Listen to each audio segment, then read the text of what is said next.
السلام علیکم ورحمۃ اللہ وبرکاتہ۔ بسم اللہ الرحمن الرحیم۔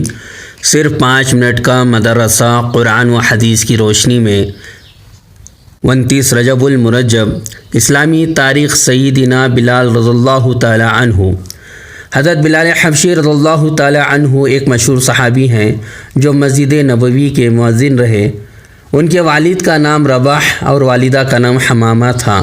آپ حبشی نسل کے تھے، اسلام کے شروع دور میں ہی مسلمان ہو گئے تھے، مگر چونکہ مشرکین مکہ کے غلام تھے اور اس بات کو کسی طرح بھی برداشت نہ کر سکتے تھے کہ غلام ان کے بتوں کو برا بھلا کہیں۔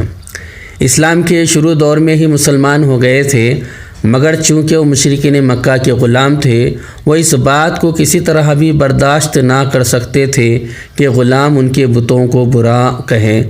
اس جرم کی سزا میں انہوں نے حضرت بلال رضی اللہ تعالیٰ عنہ کو طرح طرح کی تکلیفیں دیں۔ کبھی ان کو سخت گرمی میں دوپہر کے وقت تپتی ہوئی ریت پر سیدھا لٹا کر ان کے سینے پر پتھر کی بڑی چٹان رکھ دی جاتی، تو کبھی زنجیروں میں باندھ کر کوڑھے لگائے جاتے تاکہ اسلام سے پھر جائے، مگر بلال رضی اللہ تعالیٰ عنہ ان سخت حالات میں بھی احد احد ہی کہتے تھے، یعنی خدا ایک ہے۔ حضرت ابو بکر صدیق رضی اللہ تعالیٰ عنہ نے جب ان کو اس حال میں دیکھا تو خرید کر آزاد کر دیا۔ حضرت بلال رضی اللہ تعالیٰ عنہ صرف مدینے کی ہجرت کی اور غزوہ بدر میں اور دیگر تمام غزوات میں حضور صلی اللہ علیہ وسلم کے ساتھ شریک رہے۔ حضور صلی اللہ علیہ وسلم کی وفات کے بعد ملک شام چلے گئے اور سن 20 ہجری کے قریب دمشق میں وصال ہوا۔ اللہ کی قدرت، مٹی کے اندر چمکدار سونے کا پیدا ہونا۔ سونا ایک بہت ہی قیمتی دھات ہے جو پیلی اور چمکدار ہوتی ہے۔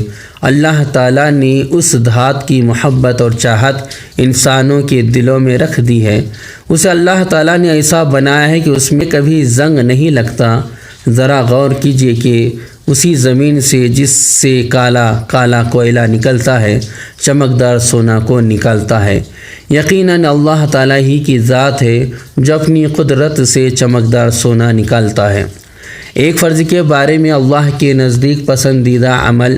ایک آدمی نے آپ صلی اللہ علیہ وسلم سے عرض کیا، اے اللہ کے رسول، اسلام میں اللہ کے نزدیک سب سے زیادہ پسندیدہ عمل کیا ہے؟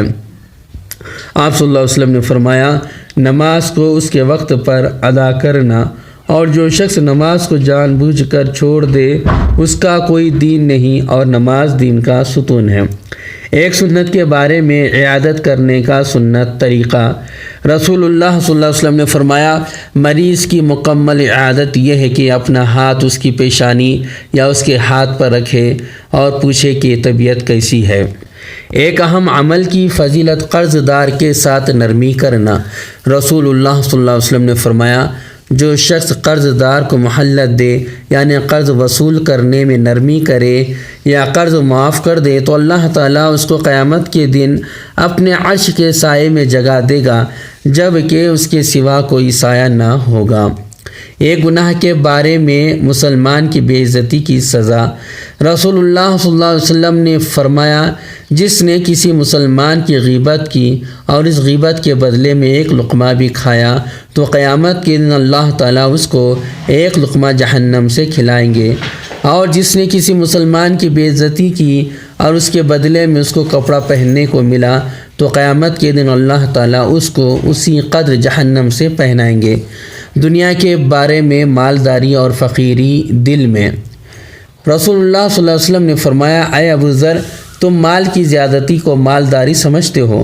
حضرت ابو ذر رضی اللہ تعالیٰ عنہ نے فرمایا، ہاں۔ رسول اللہ صلی اللہ علیہ وسلم نے فرمایا، کیا تم مال کی کمی کو فقر سمجھتے ہو؟ فرمایا، ہاں۔ پھر رسول اللہ صلی اللہ علیہ وسلم نے فرمایا، مالداری اور فقیری دل میں ہوتی ہے۔ جس شخص کی مالداری دل میں ہو تو اس کو دنیا سے جو کچھ بھی ملے نقصان نہیں دے گا، اور جس کے دل میں فقیری ہو تو اس کو دنیا سے کتنا ہی زیادہ مل جائے اس کو کوئی فائدہ نہیں دے گا، بلکہ اس کا بخل، کنجوسی اس کو نقصان پہنچائے گا۔ آخرت کے بارے میں کھولتا ہوا پانی۔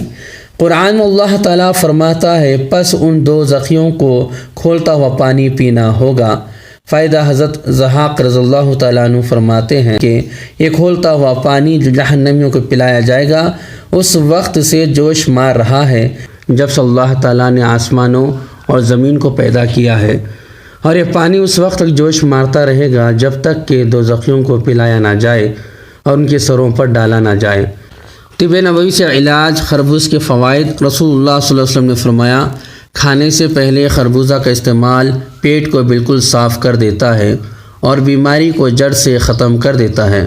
قرآن کی نصیحت۔ قرآن میں اللہ تعالیٰ فرماتا ہے، تم نماز قائم کرو، زکوٰۃ ادا کرو اور اللہ تعالیٰ کو اخلاص کے ساتھ قرض دیا کرو، یعنی اللہ کے راستے میں خرچ کیا کرو، اور جو نیک عمل تم نے اپنے لیے آگے بھیج دو گے تو اس کو اللہ تعالیٰ کے پاس پہنچ کر اس سے بہتر ثواب میں بڑھاوا پاؤ گے، اور نیکی کر کے اللہ سے گناہ معاف کراتے رہو۔ اللہ تعالیٰ بڑا بخشنے والا اور مہربان ہے۔